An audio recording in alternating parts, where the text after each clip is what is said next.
bem-vindo à edição de hoje do Ponto de Encontro. Você tem a mania de acumular coisas. Muitas pessoas têm dificuldade em se desfazer de objetos e até mesmo animais. E esse pode ser um problema sério de saúde. Hoje o Ponto de Encontro debate essa síndrome ainda pouco conhecida, a síndrome dos acumuladores.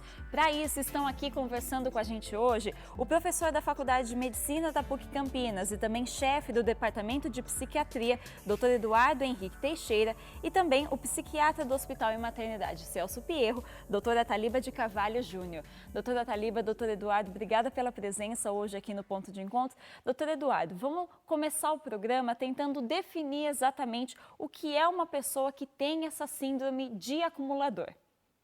Bom, são pessoas que tendem a guardar determinados objetos, que podem ter um sentido, alguma ligação afetiva com a pessoa. Às vezes esses objetos não têm um sentido aparente e isso passa a virar um problema, virar um transtorno mental quando isso acaba atrapalhando, tem uma dimensão maior do que aquilo que é aceito na normalidade, então enche a casa de objetos ou de animais, por exemplo, gatos, e a pessoa passa a ter isso, trazer uma disfunção, a pessoa passa a evitar contato com outras pessoas, passa a evitar sair de casa e ela, além disso, ela vai ter uma dificuldade em se desprender desses objetos, pode ser um animal e tudo mais, e muitas vezes, além da dificuldade dela se desprender, ela não reconhece isso como já sendo fora da normalidade. Muitas vezes ela não vai procurar ajuda, é alguém, um vizinho que acabou acionando, às vezes a guarda civil, ou que às vezes está com mau cheiro, às vezes é o barulho, ou percebeu que a pessoa está disfuncional, a pessoa às vezes não está vivendo mais dentro de uma rotina aparentemente normal, né? E, doutora Taliba, qual que é a principal diferença entre uma pessoa que já tem essa patologia e as pessoas que, por algum tipo de hobby, acabam guardando determinados objetos, como nos casos dos colecionadores? Como que a gente pode fazer essa diferenciação? No caso dos colecionadores, eles acumulam objetos, mas isso é prazeroso, é satisfatório, eles trocam os objetos com outros colecionadores. No caso do transtorno da acumulação, a pessoa pode perceber mais ou menos que aquele acúmulo dela é incontrolável. E toda vez que ela vai se desfazer de qualquer objeto, ela sofre bastante. Então, a gente pode dizer que no transtorno da acumulação existe uma espécie de conflito, existe sofrimento, existe prejuízo na casa. A pessoa às vezes não consegue andar direito da casa porque tem uma pilha de objetos no corredor. E no caso dos colecionadores, né, a coisa está ajeitadinha, está bem localizada, é um prazer para outras pessoas verem os objetos que são colecionados, é diferente no transtorno da acumulação. E, doutor Eduardo, a gente pode dizer que existe alguma razão, algum motivo que desencadeie esse comportamento nas pessoas? Já foi descoberto algum indício disso? Bom, tem algumas relações, tanto ambientais, psíquicas. Geralmente são pessoas assim que, de alguma forma, acumular um determinado objeto pode servir como um alívio para alguma angústia, uma perda, solidão, né? É muito comum em mulheres que vivem sozinhas, às vezes resolvem acolher animais dentro de casa e no início é só um apego afetivo, uma diminuição da carência e tudo mais, e depois fica disfuncional, passa a ser algo proporcional. E existem trabalhos mostrando que tem disfunções mesmo neuroquímicas, em determinadas regiões do cérebro, lembra muito, tem uma relação com o transtorno obsessivo-compulsivo TOC, e as regiões do cérebro que estão disfuncionais geralmente são parecidas. Ainda está em estudo. O que a gente sabe, acho que o doutor Taliba poderia acrescentar, a questão da pesquisa, ela ainda, no caso dessa síndrome, ela ainda está caminhando de forma muito lenta, porque são poucos pacientes, são pacientes que ficam às vezes por muito tempo em determinados setores, está dentro de casa, não traz tanto sofrimento, só vai ser levado para tratamento depois de muito tempo. Então, não se tem muita pesquisa disso, né? E, doutora Taliba, o doutor Eduardo acabou citando aí a questão do toque, que já é uma doença um pouco mais conhecida dos brasileiros, o transtorno obsessivo-compulsivo. Como que a gente pode diferenciar? Até recentemente foi bem separado, né, o toque do transtorno dos acumuladores. Como que a gente pode diferenciar essas duas anormalidades aí mentais? É interessante, quando a gente impede um paciente com um toque de fazer os rituais ou as compulsões, por exemplo, lavar as mãos, ele fica ansioso. Agora, quando a gente força um acumulador, seja um familiar ou seja o serviço social, que ele tem que esvaziar a casa dele, que está acumulando barata, rato, etc., alguma coisa assim, ele fica bravo. Então, provavelmente é uma manifestação sintomática diferente, mas isso é uma coisa que tem se pensado há pouco tempo. A Associação Psiquiátrica Americana foi em 2013 que ela começou a fazer essa diferenciação, né? Mas o caminho é diferenciar, né? Tem poucos estudos ainda, né? Parece que há questões sugestivas que a prevalência do transtorno da acumulação é maior que a prevalência do transtorno obsessivo-compulsivo. E, doutor Eduardo, o que a gente percebe também, você disse agora há pouco a respeito de mulheres que acabam ficando mais sozinhas. Em casos relatados desse tipo de transtorno, o transtorno da acumulação, a gente percebe muito a incidência de pessoas, a prevalência de pessoas que já têm uma certa idade. Isso quer dizer que apenas, logicamente, até o ponto que se há estudos confirmados sobre isso, que necessariamente só pessoas mais velhas que acabam desenvolvendo esse comportamento, ou pode haver de pessoas mais jovens ou até mesmo crianças já começarem a criar esse tipo de comportamento? Acho que pode pegar qualquer faixa etária, mas realmente a faixa etária, a idade de maior frequência é o adulto com mais idade, 50, 60 anos. Parece que é parecida a prevalência entre homens e mulheres, com uma suspeita de que nas mulheres seja mais presente. O porquê disso não se sabe. Algumas hipóteses, né? Como tem uma relação com o apego e talvez o fato de ficar mais sozinho. Então pode ser que isso justificaria, né? A pessoa chega a uma certa idade, os filhos vão embora, a pessoa às vezes se sente um pouco desligada de um grupo social e aí justificaria. Mas pode pegar qualquer idade. Eu acho que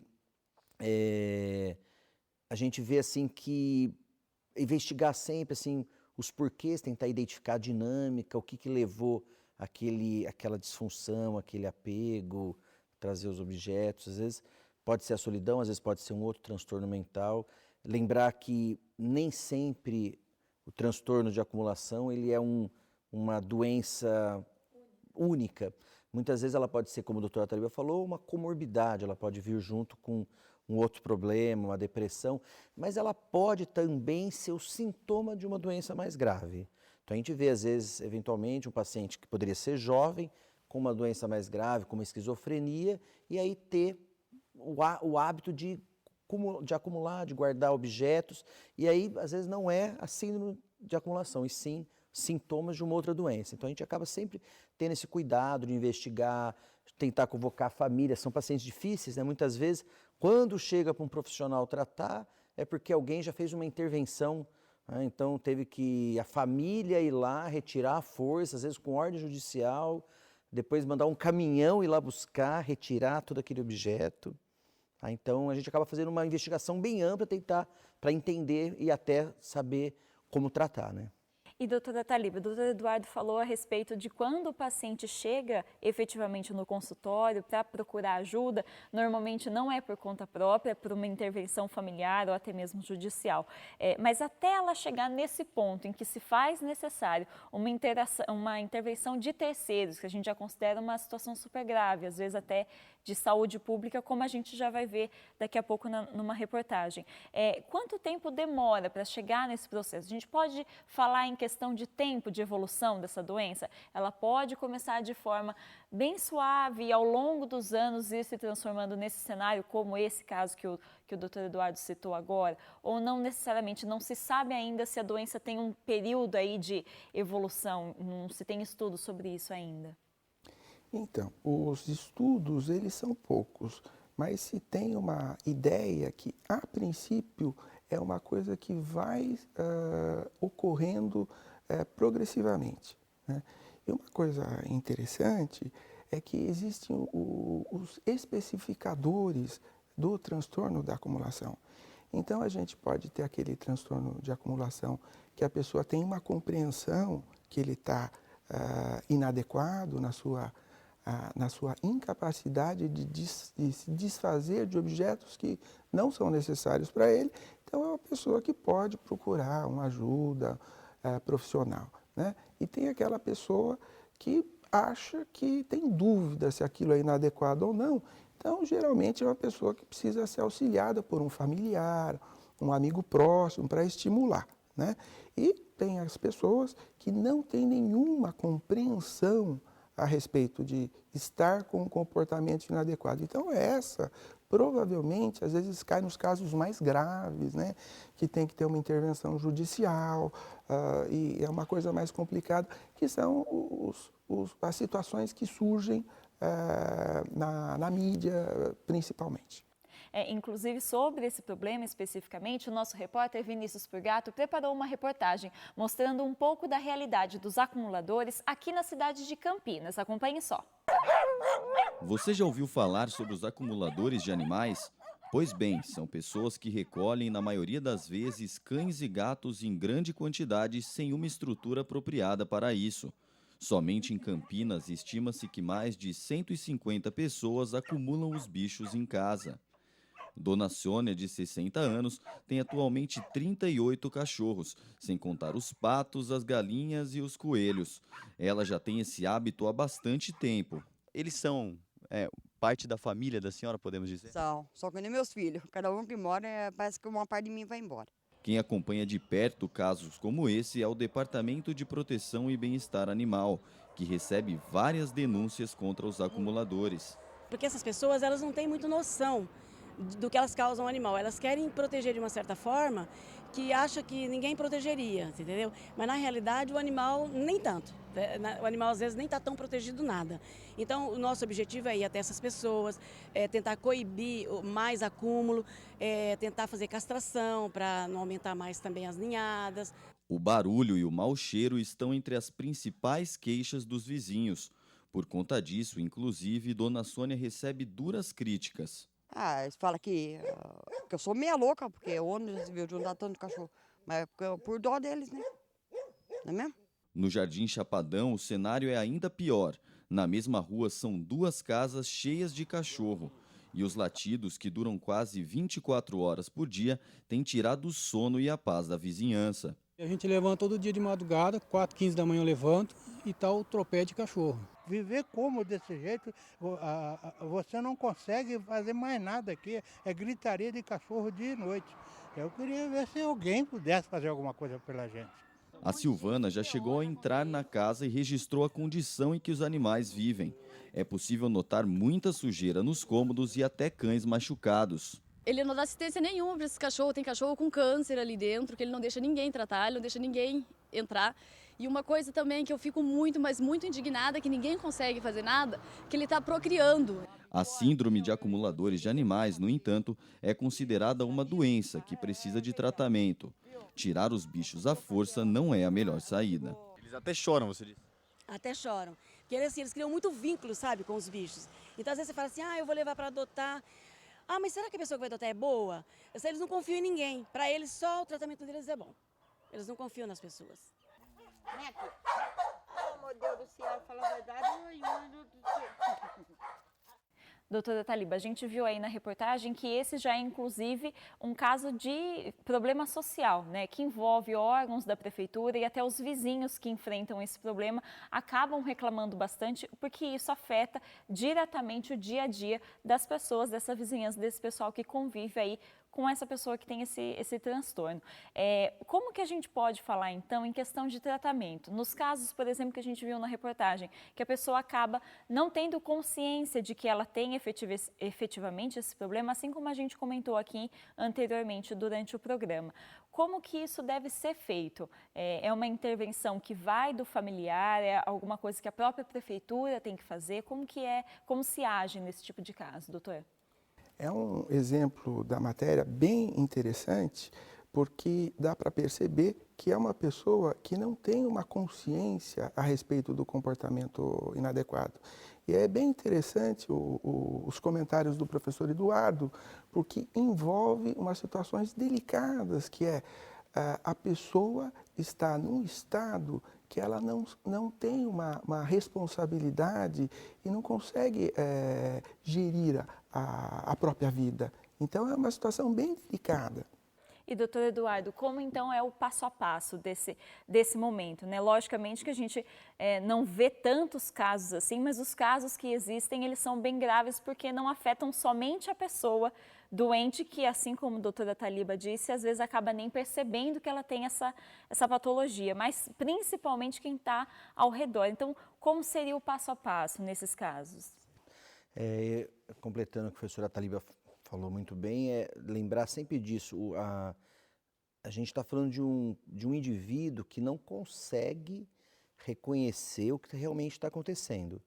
Então é um estado grave, a mente está alterada, ele não reconhece, então não adianta falar, olha, essa situação é grave, você está fazendo isso é errado, isso está comprometendo o ambiente, afetando os vizinhos, não adianta. Então, infelizmente, as intervenções às vezes vão ter que ser externas mesmo. Então, a família vai ter que ajudar, incentivar e às vezes de uma forma, né, da melhor forma possível, mas exigir o tratamento tanto de autoridade quanto que o paciente participe, aceite o tratamento. O tratamento, na maioria das vezes, consiste em tratamento ambulatorial, não há necessidade de internação. É uma associação de abordagens farmacológicas com psicoterápicas e essa abordagem social. Hoje em dia, os ambulatórios de saúde mental que estão presentes no centro de saúde, ou então os CAPs, que são Centro de Atenção Psicossocial, costumam ser suficientes e ter um grupo, uma equipe super adequada para esse tipo de paciente.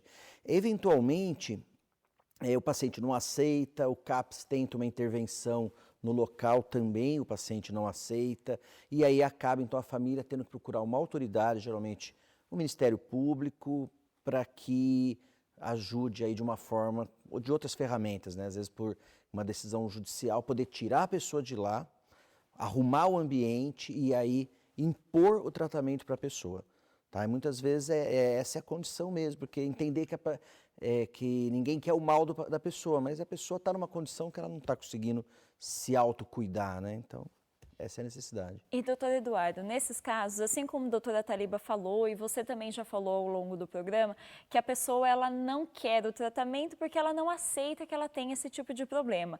Enquanto ela não aceitar ou compreender que ela tem esse tipo de transtorno, o tratamento não vai fazer efeito, doutor, porque o que a gente sabe falando de terapia ou de problemas de saúde, sem ser especificamente esse da acumulação, é que enquanto você não aceita, por exemplo, uma dependência química, por exemplo, você não vai conseguir se tratar. Isso também funciona para quem tem essa síndrome de acumulação? Funciona. E o nosso papel como profissional é fazer o paciente começar a entender e reconhecer esse estado patológico, a doença. Mas, muitas vezes, uma atuação simples, uma abordagem inicial não é suficiente.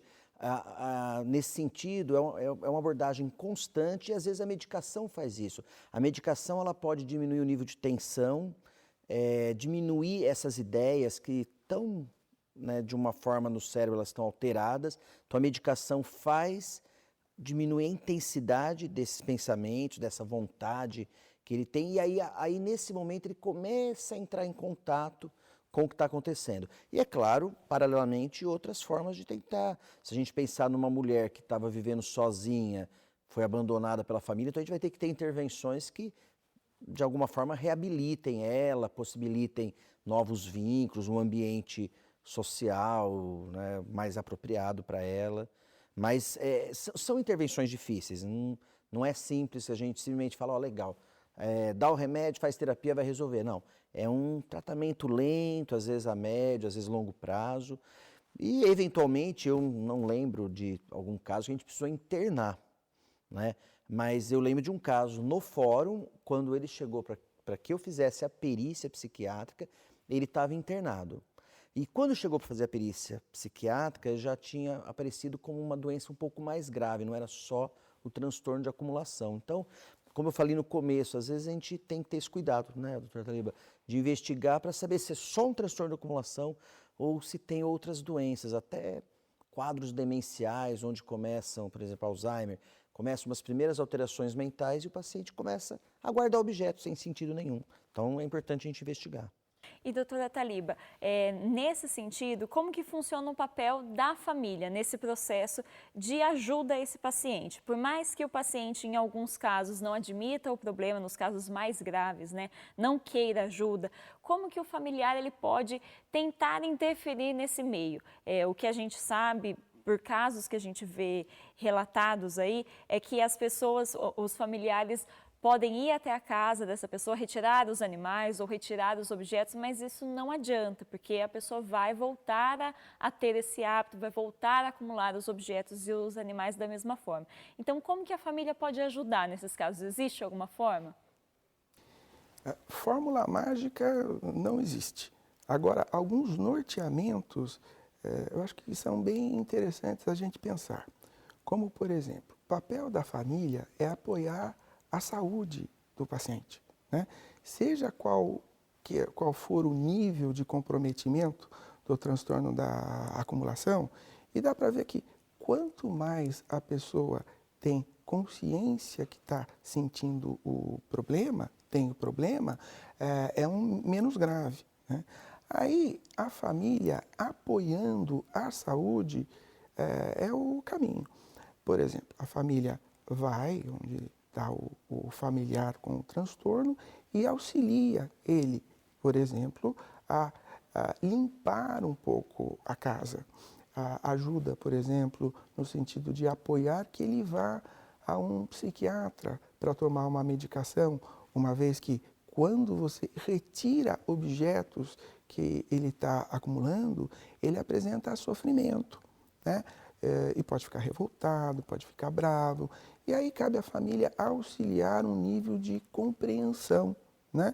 Evitando que se chegue à necessidade de intervenção judicial, alguma coisa do gênero. Agora, se tiver intervenção judicial, que a família esteja presente, apoiando, junto, não tanto quanto conhecedora de problemas técnicos do que está ocorrendo, mas como pessoas que amam, que gostam e que estão lá assim para ajudar a pessoa. Doutor Eduardo, a gente falou um pouquinho antes, durante o programa, que as pessoas que vão à procura de tratamento, iniciam um tratamento que pode ser medicamentoso, mais a ajuda da psicoterapia e também do acompanhamento psiquiátrico. Mas a gente pode dizer em tempo de tratamento, ou isso varia muito e é muito difícil de precisar esse tipo de informação?